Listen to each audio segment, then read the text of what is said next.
Hello there, my name is Yeşim and today I'm breaking down the real cost behind plastic dip molding manufacturing.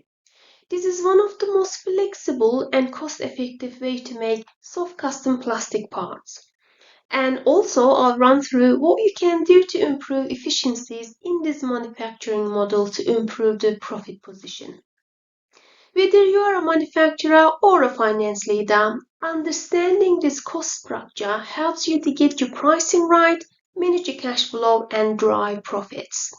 Before we go into it, I would like to explain a little bit about what plastic dip molding manufacturing is about. Plastic dip molding is a process where a heated mold is dipped into liquid PVC, which is called plastisol, which sticks and hardens to form the part you want. It's ideal for grips, tool handles, protective caps, and all sorts of custom shapes.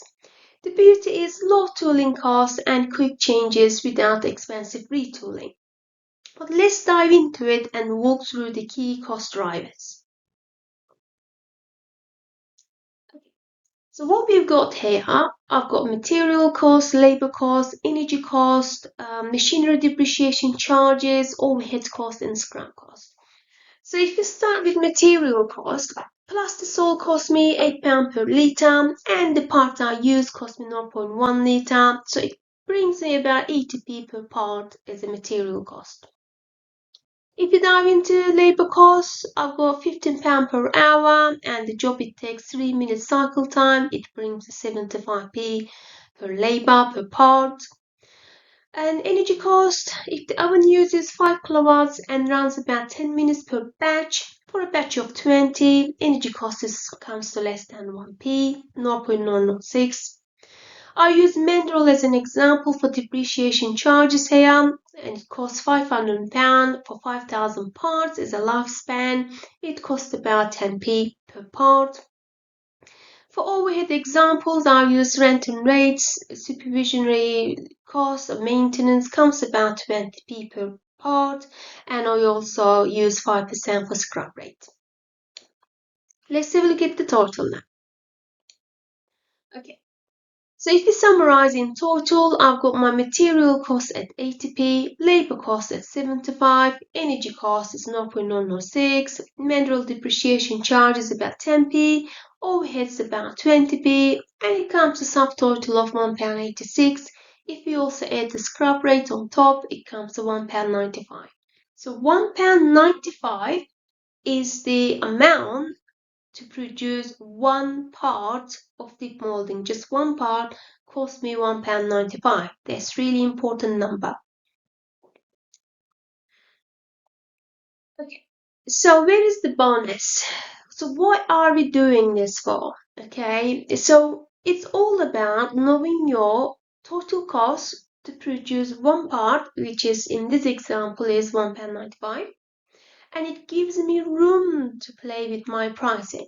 For example, if a market rate allows me to achieve 40% gross profit margin, then I will be selling my product at £3.25.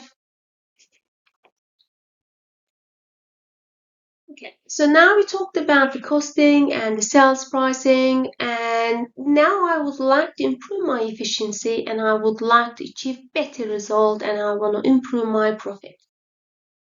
Okay, so how can I do this? So I have listed out some examples here you may be able to apply in your business. How about reducing cycle time? How about we use automation of dipping and stripping steps? You may need some investment there, but it's worth looking into. Optimizing heating to reduce curing time. Let's say we reduce the cycle time from 3 minutes to 2.5 minutes. Labor cost would drop by 13p per part, for example. What if we increase our batch size? I mean, in this example, we use 20, batch of 20. What if we increase that to 40? And you would automatically reduce the cost of energy by 50%. Manual management, well, how well you look after your machine, obviously how well you will increase the lifespan of that machine. So let's say if you increase it to 7,000 parts and the cost would reduce to 0.7 per part. And scrap reduction is very important actually.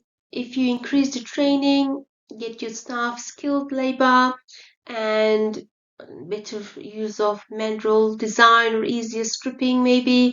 If you reduce your scrap rate from 5% to 2%, you would receive immediate cost saving on your cash flow straight away. Knowing your cost per part or per product allows you flexibility to play with your pricing, knowingly and intentionally, rather than guessing.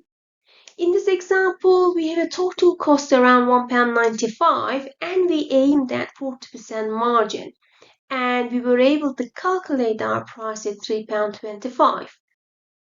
Understanding these numbers means you are not guessing, you are definitely not averaging, you're just controlling your margins and driving growth. My name is Yeşim. I work with manufacturing businesses to uncover real cost of production, and I put proper financial management in place. So as a result, they improve profit margin, strengthen the cash flow, and ultimately put the business in a much stronger financial position. If you would like me to build the cost models tailored to your manufacturing business, just drop me a comment or message me. Please hit the like button if you like this video and subscribe for more manufacturing financial insight. Thanks for watching and see you soon again. Thank you.